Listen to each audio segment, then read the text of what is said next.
I'm just going to continue on page 37 of this manuscript in a section called Is Reason Unified by Universalistic Presuppositions? Unlike Habermas, I don't think that disciplines like philosophy, linguistics, and developmental psychology can do much for democratic politics. I see the development of the social conventions in which Habermas and I both rejoice as a lucky accident. Still, I'd be happy to think I'd be wrong about this, I'd be happy to think that I was wrong about this.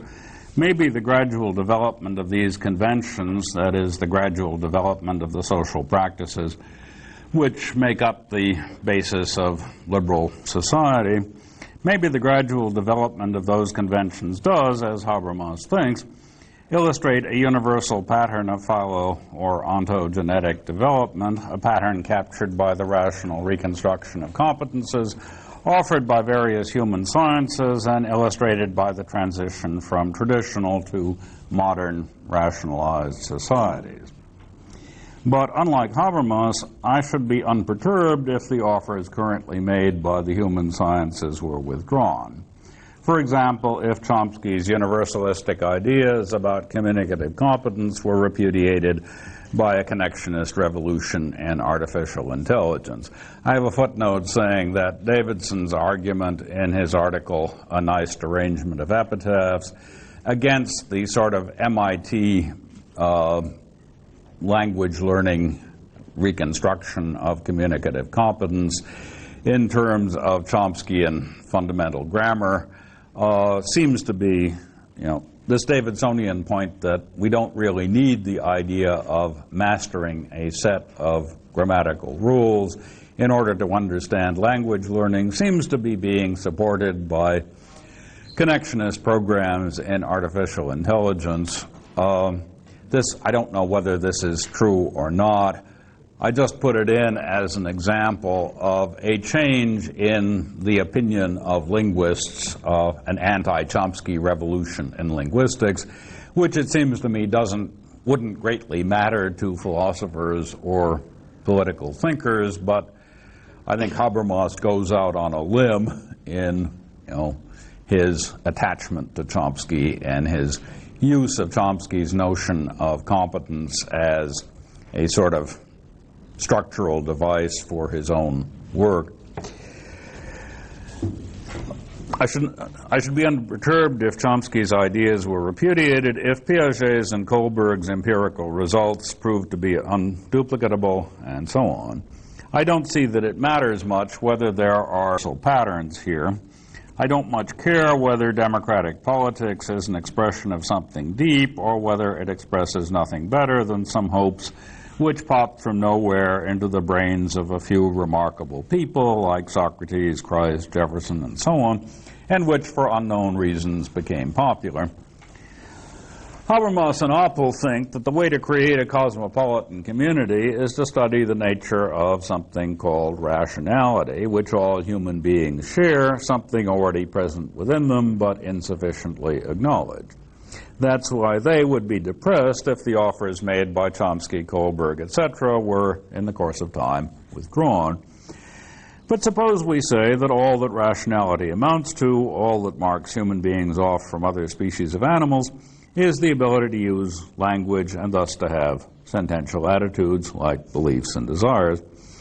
It seems plausible to add that there is no more reason to expect all the organisms which share this ability to form a single community of justification than to expect such a community to unite all the organisms able to walk long distances or to remain monogamous or to digest vegetables.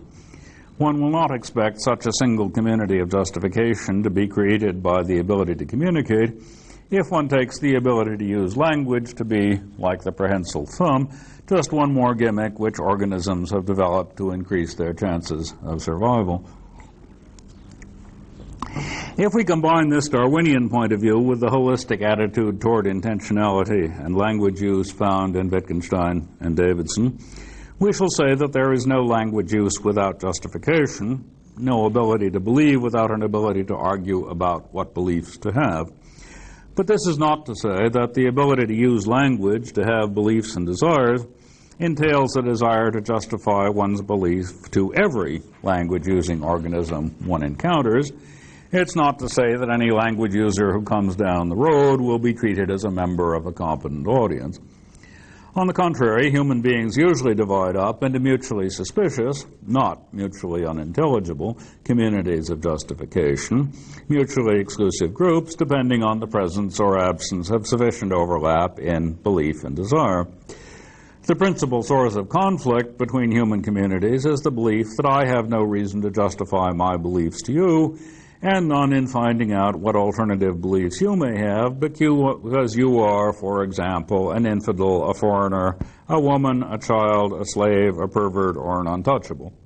In short, you're not one of us, not one of the real human beings, the paradigm human beings, the ones whose persons and opinions are to be treated with respect.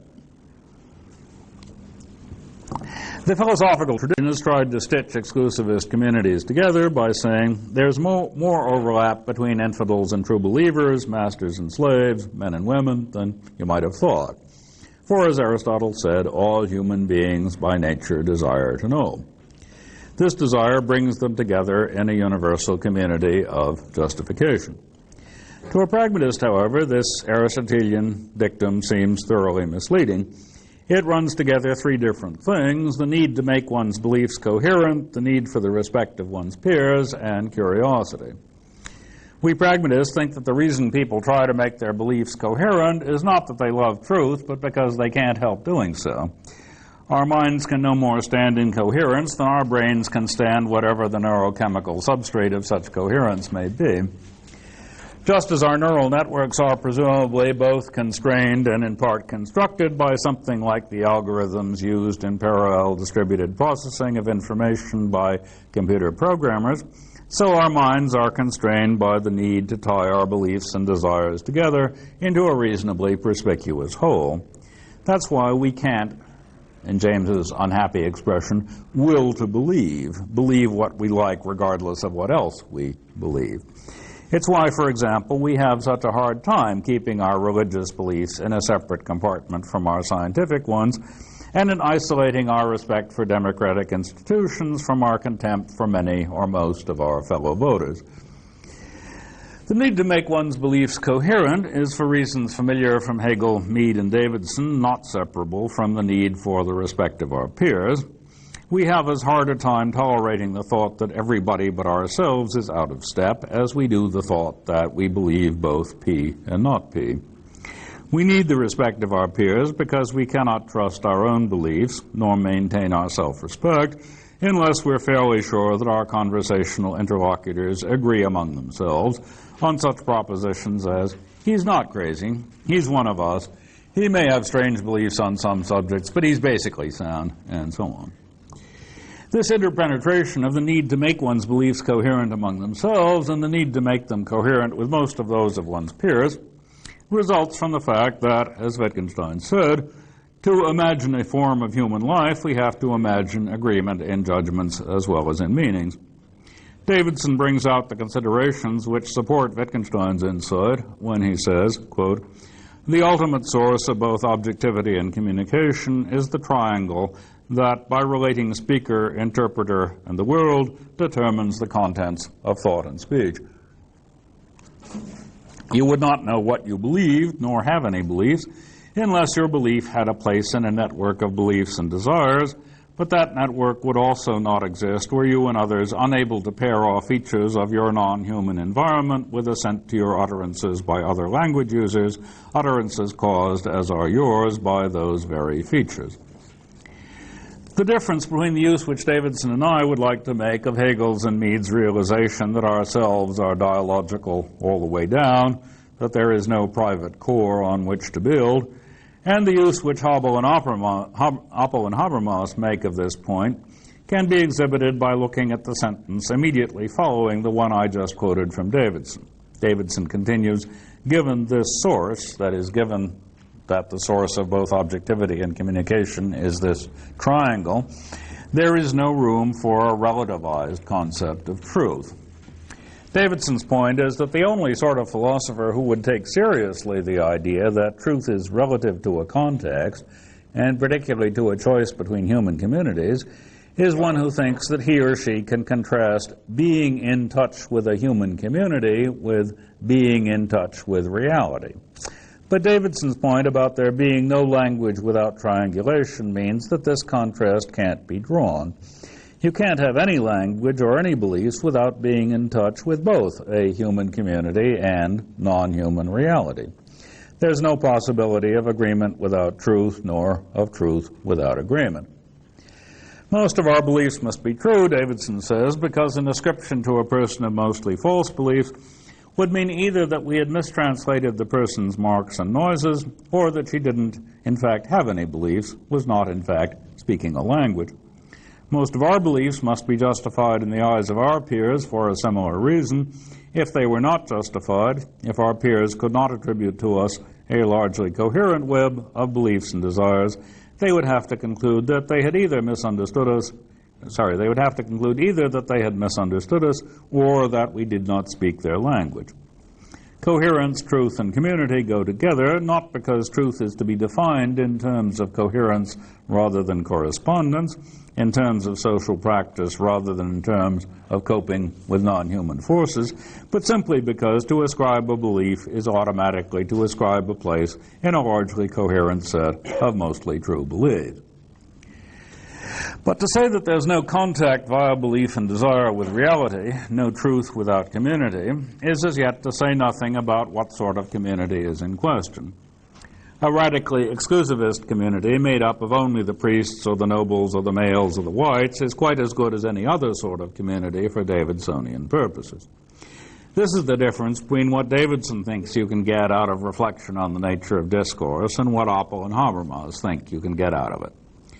The latter philosophers think that you can get something more out of such reflection than the fact that there are neither beliefs nor persons nor truth without justification in the eyes of a community. They think you can get an argument in favor of the inclusivist project, an argument which says that people who resist this project involve themselves in performative self-contradictions. By contrast, Davidson thinks that any community of justification will do to make you a language user and a believer, no matter how distorted Oppel and Habermas take communication within that community to be. From Davidson's point of view, philosophy of language runs out before we reach the moral imperatives which make up Oppel's and Habermas's discourse ethics. Oppel and Habermas run together the need for coherence and for justification, which is required if one is to use language at all, and a commitment to what they call universal validity, a commitment which can only be consistently acted upon by aiming at the sort of domination-free communication which is impossible as long as there are human communities which remain exclusivist. Davidson and I have no use for the claim that any communicative action contains a claim to universal validity, because this so-called presupposition seems to us to have no role to play in the explanation of linguistic behavior. It does, to be sure, play a part in the explanation of the behavior, linguistic and other, of a small minority of human beings, those who belong to the liberal universalistic inclusivist tradition of the European Enlightenment. But this tradition, to which Davidson and I are as much attached as Oppel and Habermas, derives no support from reflection on discourse as such. We language users who belong to this minority tradition are morally superior to those who don't, but those who don't are no less coherent in their use of language. Oppel and Habermas invoke the presupposition of universal validity to get from a commitment to justification to a willingness to submit one's beliefs to the inspection of any and every language user, even a slave, even a black, even a woman. They see the desire for truth construed as the desire to claim universal validity as the desire for universal justification. But as I see it, they're inferring invalidly from you can't use language without invoking a consensus within a community of other language users to you can't use language consistently without enlarging that community to include all users of language. Because I see this inference as invalid, I think that the only thing which can play the role in which Aristotle, Peirce, Oppel, and Habermas have cast the desire for knowledge, and thus for truth, is curiosity. I use this term to mean the urge to expand one's horizons of inquiry, in all areas, ethical as well as logical and physical, so as to encompass new data, new hypotheses, new terminologies, and the like. This urge brings cosmopolitanism and democratic politics in its train. The more curiosity you have, the more interest you will have in talking to foreigners, infidels, and anybody else who claims to know something you don't know, to have some ideas you have not yet had. Section 6, communicating or educating. If one sees the desire and possession of both truth and justification as inseparable from using language, while still resisting the thought that this desire can be used to convict members of exclusivist human communities of performative self-contradiction, then one will see inclusivist communities as based on contingent human development, such as the twitchy curiosity of the sort of eccentrics we call intellectuals, the desire for intermarriage beyond tribal or caste boundaries produced by erotic obsession, the need to trade across such boundaries produced by lack of, for example, salt or gold within one's own territory, the possession of enough wealth, security, education, and independence so that one's self-respect no longer depends upon membership in an exclusivist community, e.g. on not being an infidel or a slave or a woman, and the like. The increased communication between previously exclusivist communities produced by such contingent human developments may gradually create universality, but I can't see any sense in which it recognizes a previously existent universality.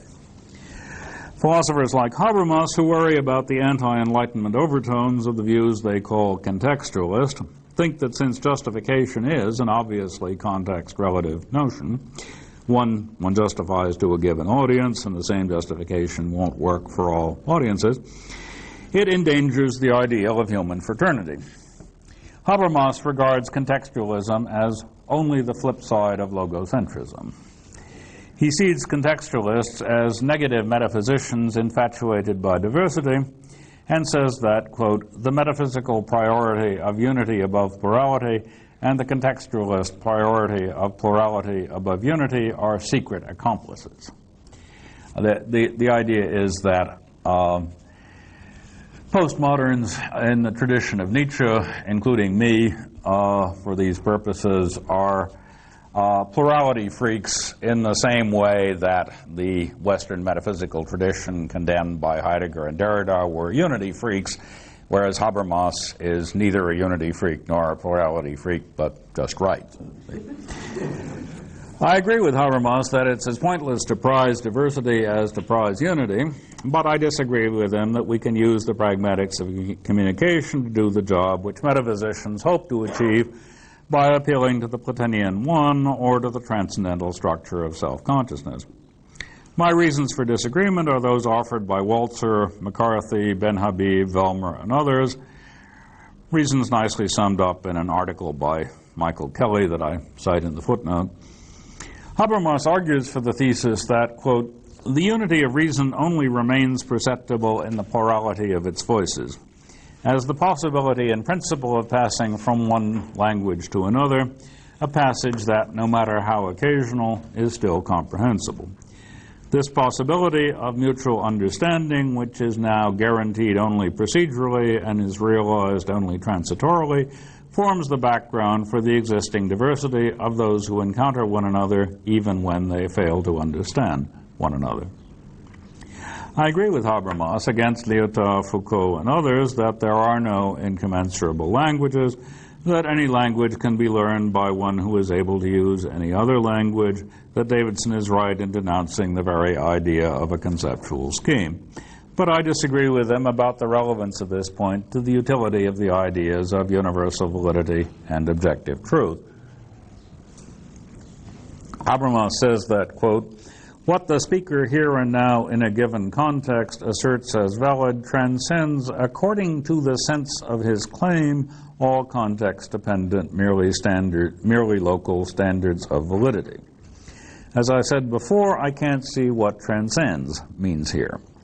If it means that he's claiming to say something true, then the question is whether it makes any difference whether you say that a sentence S is true or whether you simply offer a justification for it by saying, here are my reasons for believing S. Habermas thinks there's a difference because he thinks that when you assert S, you claim truth you claim to represent the real and that reality transcends context. I quote, "With the concept of reality to which every representation necessarily refers, we presuppose something transcendent." Here, in my view, is where the notion of representation raises its ugly head in Habermas and offers us a reason for, never saying that sentences represent reality. Habermas tends to take for granted that truth claims are claims to represent accurately and to be suspicious of those who, like Davidson and myself, give up on the notion of linguistic representation. He follows Sellers in being a coherentist rather than a skeptic or a foundationalist, but he's dubious about the move I want to make from coherentism to anti-representationalism. He commends Peirce over Saussure because Peirce, quote, "examines expressions from the point of view of their possible truth and at the same time from that of their communicability." He goes on to say, quote, "From the perspective of its capacity for being true, an assertoric sentence stands in an epistemic relation to something in the world. It represents a state of affairs. At the same time, from the perspective of its employment in a communicative act, it stands in a relation to a possible interpretation by a language user. It's suitable for the transmission of information." My own view, which I take from Davidson, is that you can give up the notion of an epistemic relation to something in the world and just rely on the ordinary causal relations which bind utterances together with the utterer's environments. The idea of representation on this view adds nothing to the notion of transmission of information, or more exactly, it adds nothing to the notion of taking part in the discursive practice of justifying one's assertions. Habermas sees Putnam as, like himself, defending a third position over against the metaphysics of unity on the one hand, and people like me, the enthusiasts for incommensurability, on the other. He thinks I'm an enthusiast for incommensurability. He defines this third position as, quote, "the humanism of those who continue the Kantian tradition by seeking to use the philosophy of language to save a concept of reason that is skeptical and post-metaphysical." Putnam and Habermas have offered similar criticisms of my attempt to get rid of a specifically epistemic concept of reason, the concept according to which one is rational only if one tries to represent reality accurately, and to replace it by the purely moral idea of solidarity. My central disagreement with both Habermas and Putnam is is over the question of whether the regulative ideas of undistorted communication or accurate representation of reality can do any more for the ideals of the French Revolution than the bare, context-dependent notion of justification. Some people care about defending their assertions only to a few people, and some care, or say they care, about defending their assertions to everyone. I'm not thinking here of the distinction between specialized technical discourse and non-technical discourse. Rather, the distinction I want is the one between people who want to defend their views to all people who share certain attributes. For example, devotion to the ideals of the French Revolution or membership in the Aryan race, and those who say they want to justify their view to every actual and possible language user. There are certainly people who say that the latter is what they want, but I'm not sure they really mean it. Do they want to justify their views to language users who are 4 years old? Well, perhaps they do in the sense that they would like to educate 4-year-olds to the point at which they could appreciate the arguments for and against views in question. Do they want to justify them to intelligent but convinced Nazis, people who believe that the first thing to find out is whether the view under discussion is tainted by the Jewish ancestry of its inventors or propounders? Well, perhaps they do, in the sense that they would like to convert these Nazis into people who have doubts about the advisability of a Jew-free Europe and the infallibility of Hitler, and therefore are more or less willing to listen to arguments for positions associated with Jewish thinkers. But in both cases, what they want seems to me best described not as wanting to justify their view to everybody, but as wanting to create an audience to whom they would have a sporting chance of justifying their view.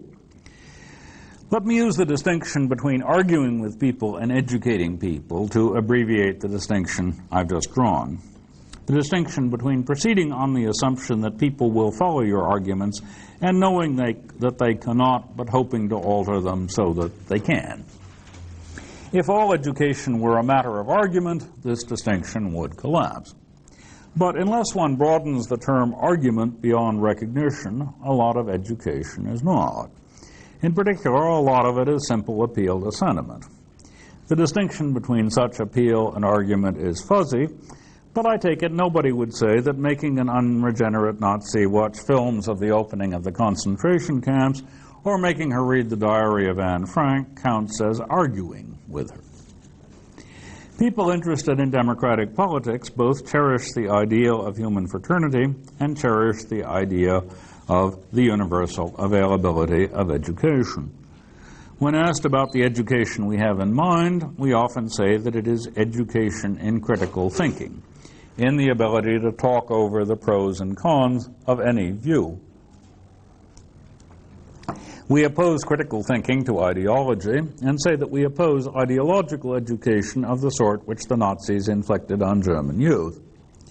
But we thereby leave ourselves wide open to Nietzsche's scornful suggestion that we are simply inculcating our own ideology, the ideology of what he calls Socratism. The issue between me and Habermas, I think, boils down to a disagreement about what to say to Nietzsche at this point. I should reply to Nietzsche by conceding that there is no non-local, non-contextual way to draw the distinction between ideological education and non-ideological education, because there's nothing to say to my use of the term reason that could not be replaced by the way we wet Western liberals, the heirs of Socrates and the French Revolution, conduct ourselves. I agree with McIntyre and Michael Kelly that all reasoning, both in physics and ethics, is tradition-bound. Habermas thinks this an unnecessary concession, and more generally thinks that my cheerful ethnocentrism can be avoided by thinking through what he calls the symmetrical structure of perspectives built into every speech situation. The issue between Habermas and myself thus comes to a head when he takes up my suggestion that we drop the notions of rationality and objectivity and instead just discuss the kind of community we want to create.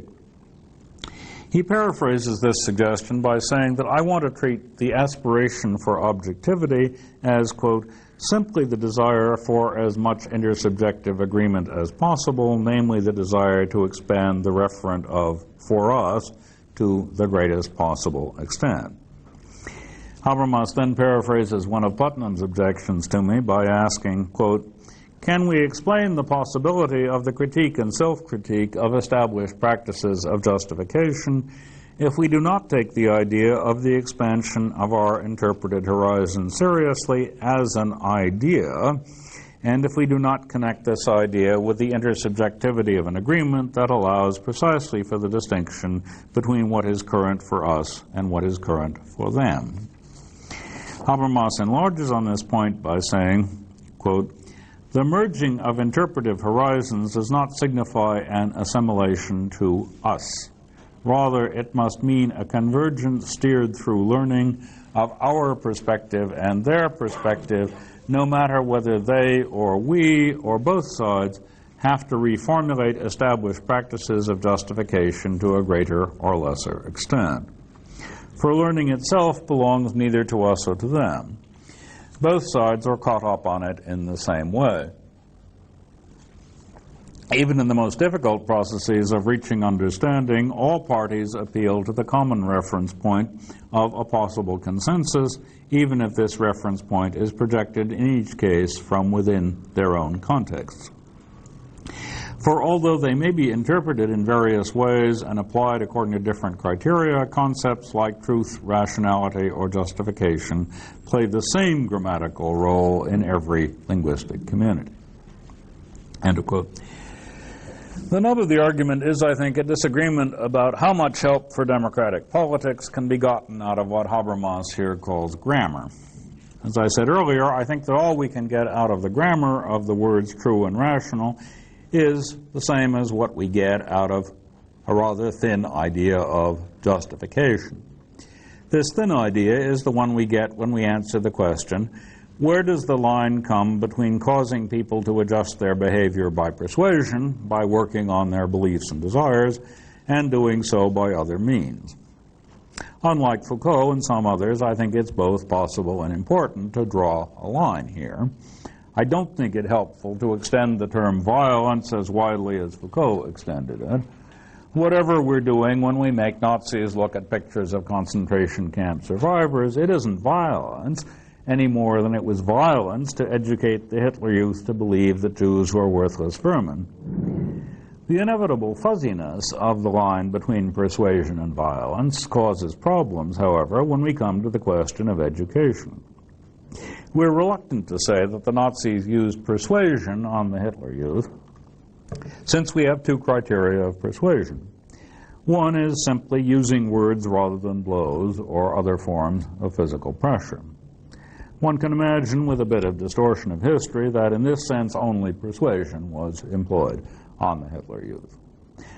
The second criterion of persuasion includes abstention from words like, stop asking these stupid questions about whether there aren't some good Jews, questions which make me doubt your Aryan consciousness and ancestry, or the Reich will find another use for you. Those are not blows, but one might say it isn't exactly persuasion either. It's, threats or something that doesn't quite deserve the name persuasion. Another example is abstention from not assigning Der Stürmer to one student. Unsocratic methods of this latter sort are the kind which Habermas would say do not respect the symmetrical relationships of participants in discourse. Habermas clearly thinks that there's something in the grammar of concepts like truth, rationality, and justification which tell us not to use methods of the latter sort. He would presumably grant that the use of such words is language use, but he needs a category of distorted language use, or distorted communication, to explain that it is, so to speak, ungrammatical language use. Immediately after the passage I quoted about grammar, Habermas says, quote, all languages offer the possibility of distinguishing what is true and what we hold to be true. The supposition of a common objective world is built into the pragmatics of every single linguistic usage, and the dialogue roles of every speech situation enforce a symmetry in participant perspective.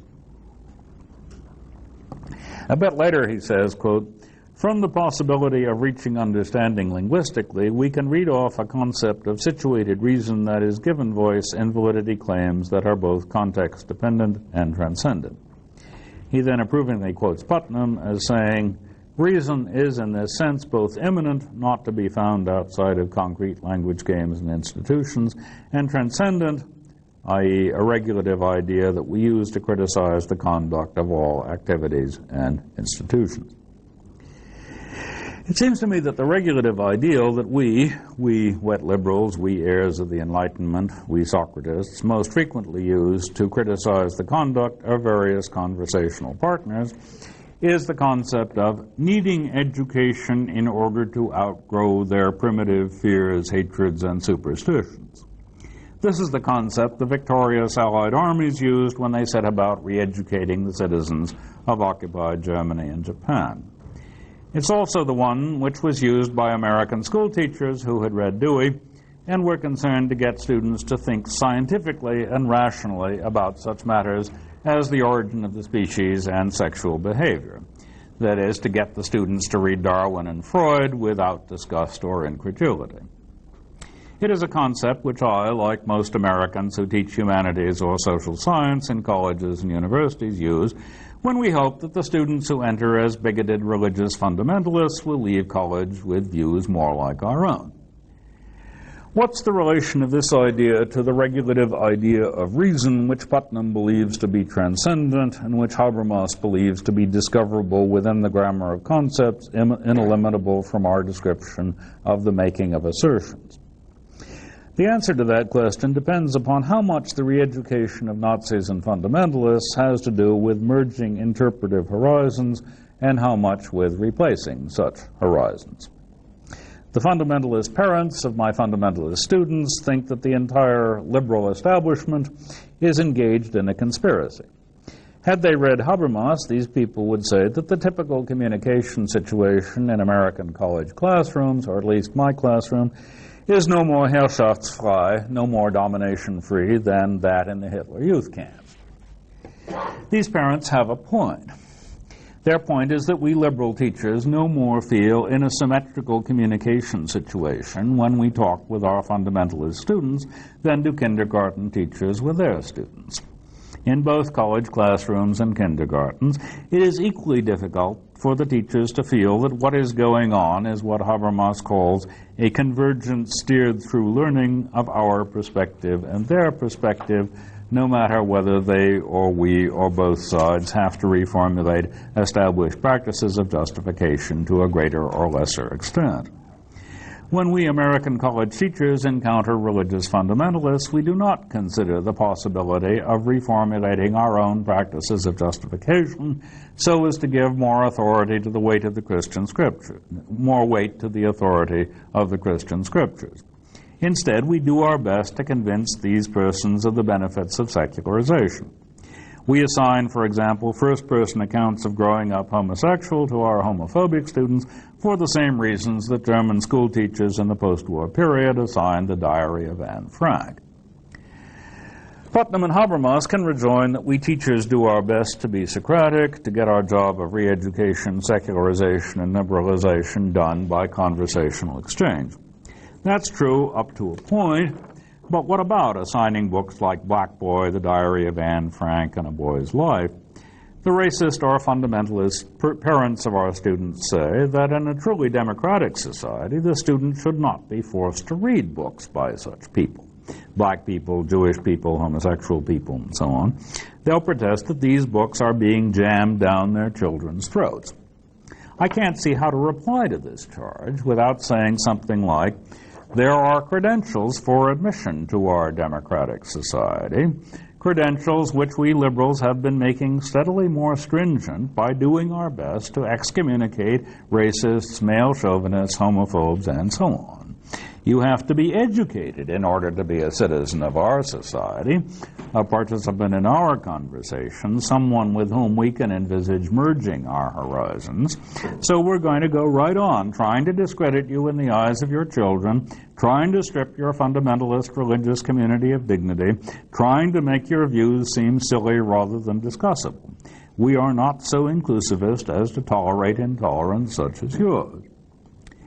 I have no trouble offering this reply because I don't claim to make the distinction between education and conversation on the basis of anything except loyalty to a particular community. A community whose interests required re-educating the Hitler Youth in 1945 and re-educating the children of southwestern Virginia in 1996. I don't see anything Herrschaftsfrei about my handling of my fundamentalist students. I think those students are lucky to find themselves under the Herrschaft of people like me and to have escaped from their rather frightening and dangerous parents. So I think that the handling of such students is a problem for Putnam and Habermas. It seems to me that I'm just as provincial and contextualist as the Nazi teachers who made their students read Der Stürmer. The only difference is that I serve a better cause. I come from a better province. I recognize, of course, that domination-free communication is only a regulative ideal, never to be attained in practice. But unless a regulative ideal makes a difference to practice, it isn't good for much. So I ask, is there an ethics of discourse which lets me assign the books I want to assign, but makes no reference to the local and ethnocentric considerations which I should cite to justify my pedagogic practices? Can you get such an ethics out of the notions of reason, truth, and justification, or do you have to load the dice?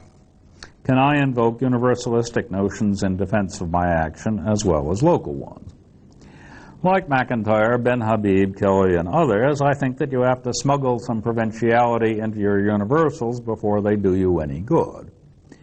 We think this for the same sorts of reasons as Hegel thought you had to smuggle in some provinciality, some ethical substance, before you could get any use out of Kant's notion of unconditional moral obligation.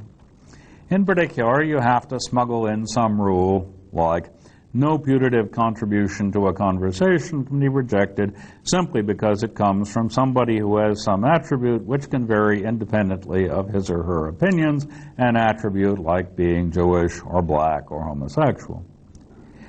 I call this rule provincial because it violates the intuitions of a lot of people outside the province in which we heirs of the Enlightenment run the educational institutions. It violates what they would describe as their moral intuitions. I'm reluctant to admit that these are moral intuitions and should prefer to call them revolting prejudices. But I don't think that anything in the grammar of the term moral intuition or revolting prejudice helps us to reach agreement on this point, nor can I see that a theory of rationality, abandoning the hopeless question, how can philosophy find politically neutral premises which can be justified to anybody from which to infer an obligation to pursue democratic ethics. Dropping that question would let us admit, in Velmer's formula, that democratic and liberal principles define just one possible language game among others. Such an admission would be in line with the Darwinian idea that the inclusivist project is no more rooted in something larger than itself than, say, the project of replacing ideographic by alphabetic writing or of representing three spatial dimensions on a two-dimensional surface. All three of these were good, immensely fruitful ideas, but none of them need universalistic backup. They can stand on their own feet. If we abandon the idea of philosophy which manages to be both politically neutral and politically relevant, we could start asking the question, given that we want to be ever more inclusivist, what should the public rhetoric of our society be like? How different should it be from the public rhetoric of previous societies? Habermas's implicit answer to this question is that we should hang on to a good many Kantian ideas about the connection between universality and moral obligation. Dewey, however, was willing to move much further away from Kant.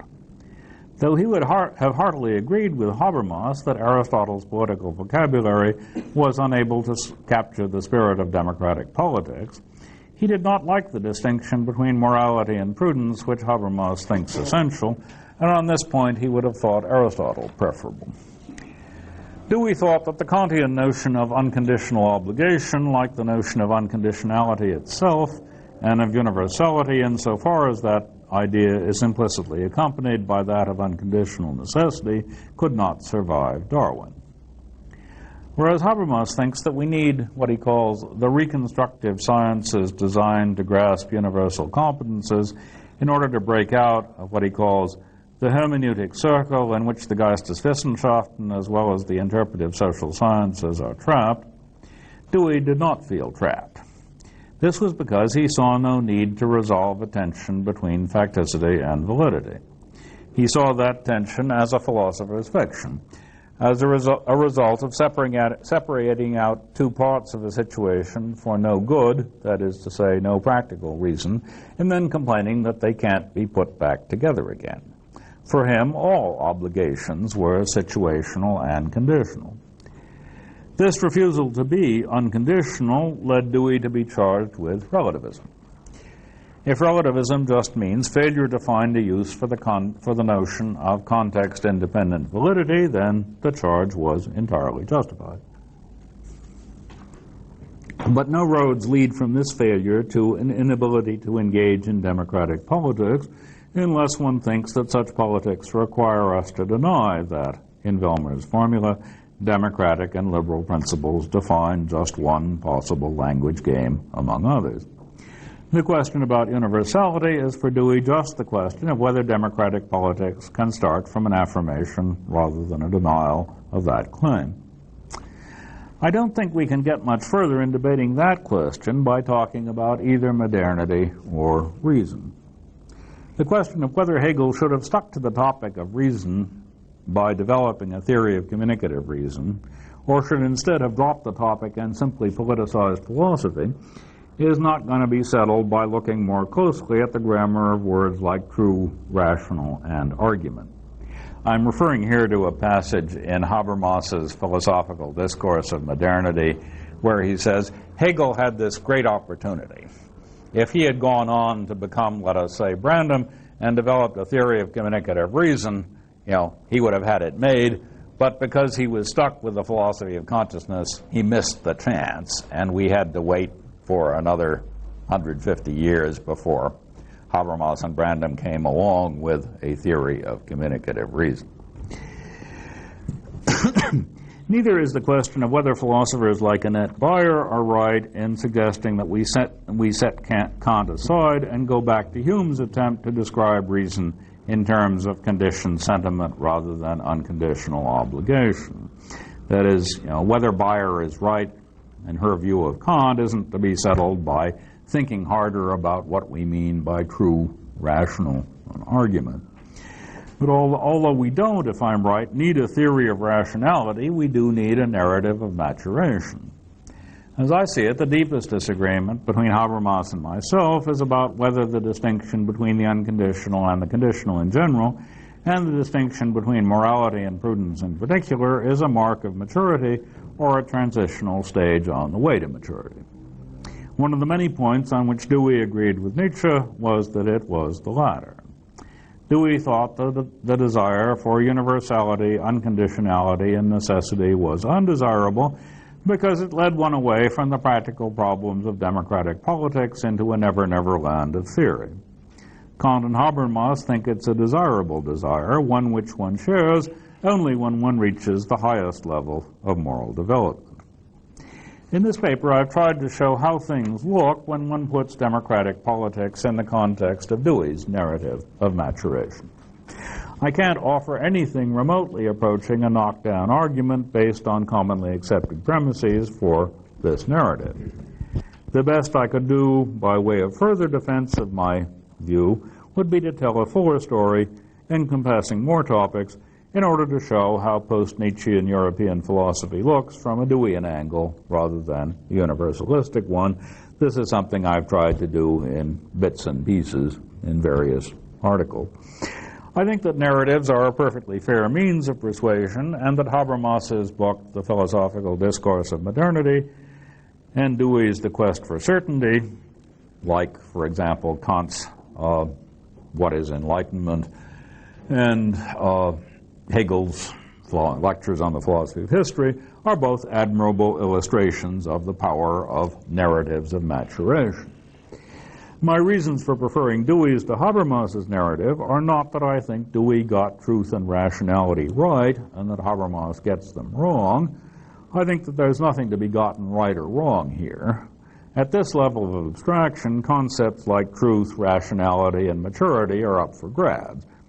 The only thing that matters is which way of reshaping them will, in the long run, make them more useful for democratic politics. Concepts are, as Wittgenstein taught us, uses of words. Philosophers have long wanted to understand concepts, but the point is to change them so as to make them serve our purposes better.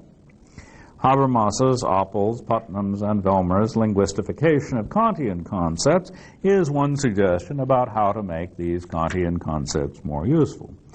Dewey's and Davidson's thoroughgoing anti-Kantian naturalism is another suggestion.